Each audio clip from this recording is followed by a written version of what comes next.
오늘 낭독할 책은 워런 버핏의 8가지 투자 철학입니다. 지음 구아바라 테루야. 일본의 경제 경영 저널리스트로 1956년 히로시마현에서 태어났다.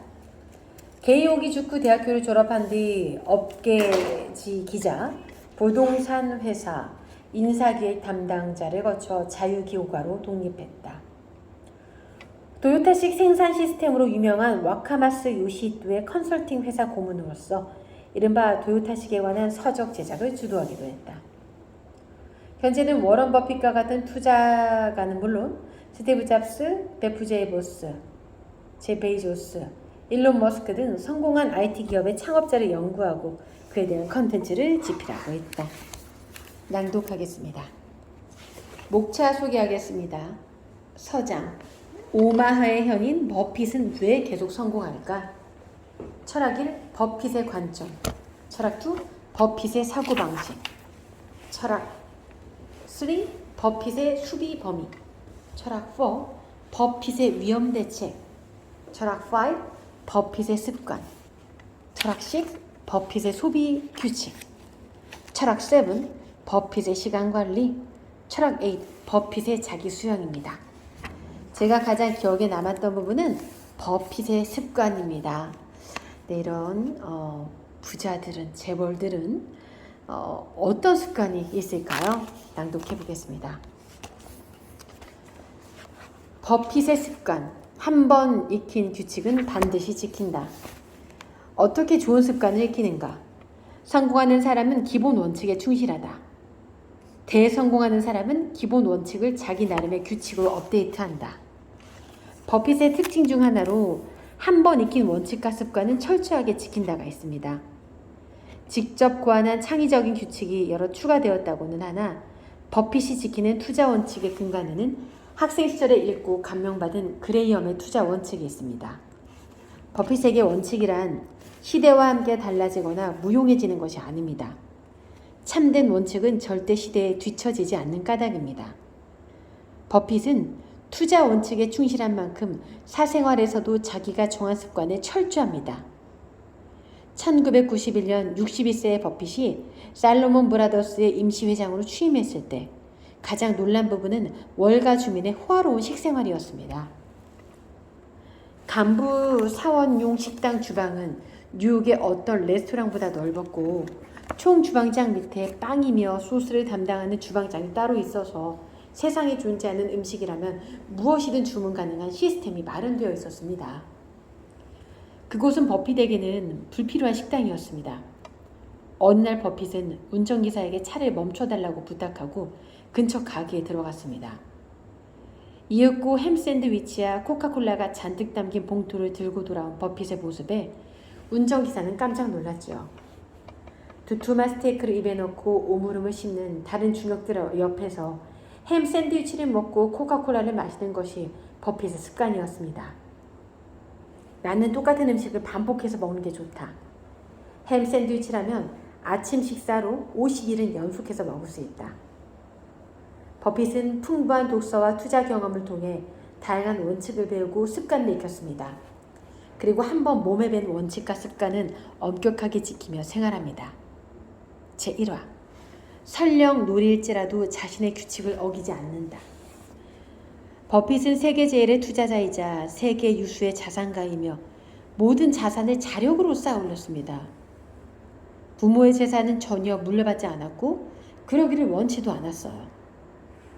다만 버핏은 부모님에게 재산 이상으로 소중한 유산을 물려받았다고 이야기합니다.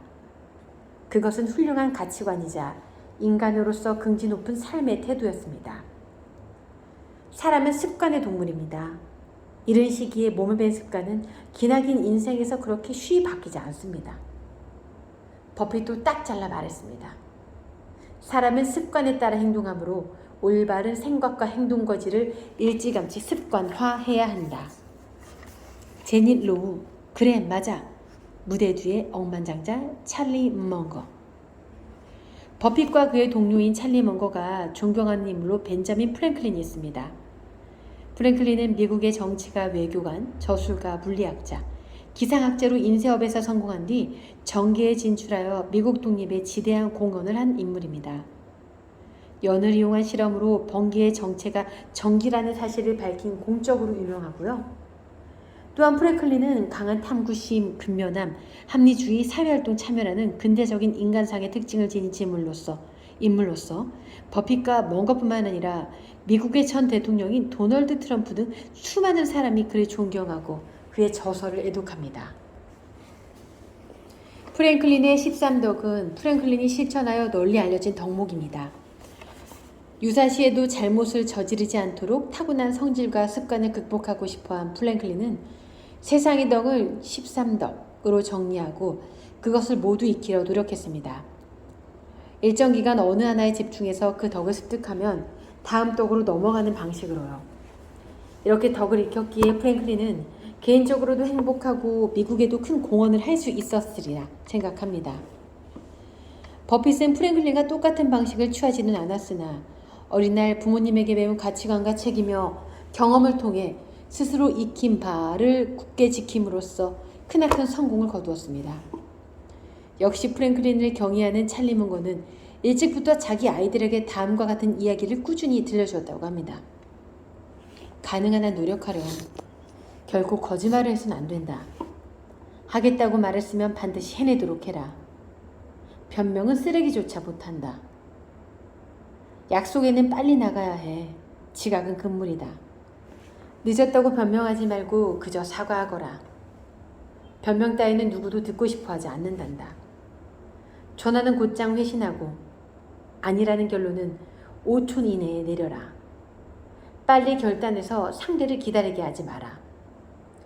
버핏도 이런 인간으로서의 규칙과 스스로 발견한 투자 원칙을 일찍부터 익히고 습관이 될 때까지 지키고자 유의합니다.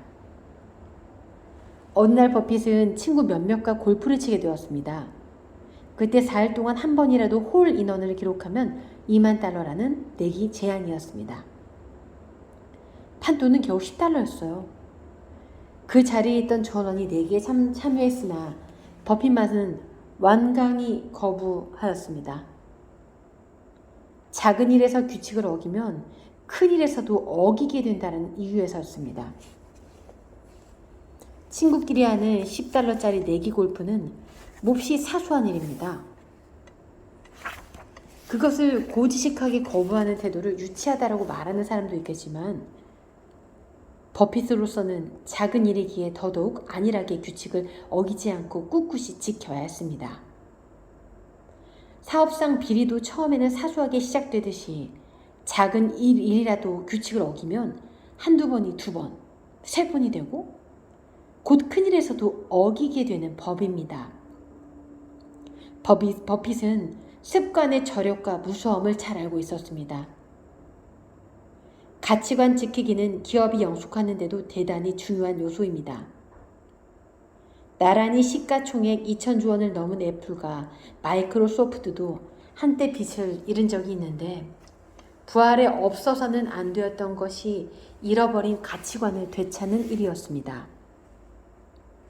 가치관이 흔들리면 기업은 쇠퇴합니다. 개인도 다르지 않습니다. 좋은 습관이 무너지면 사람은 지향하는 삶에서 빗나가게 됩니다. 이 정도쯤이야 라는 유혹에 저항하고 가치관과 습관을 완고하게 지킨다면 사람도 기업도 계속 빛날 수 있습니다. 오늘은 워런 버핏의 8가지 투자 철학을 낭독해 보았습니다. 지은이는 구아바라 데루야.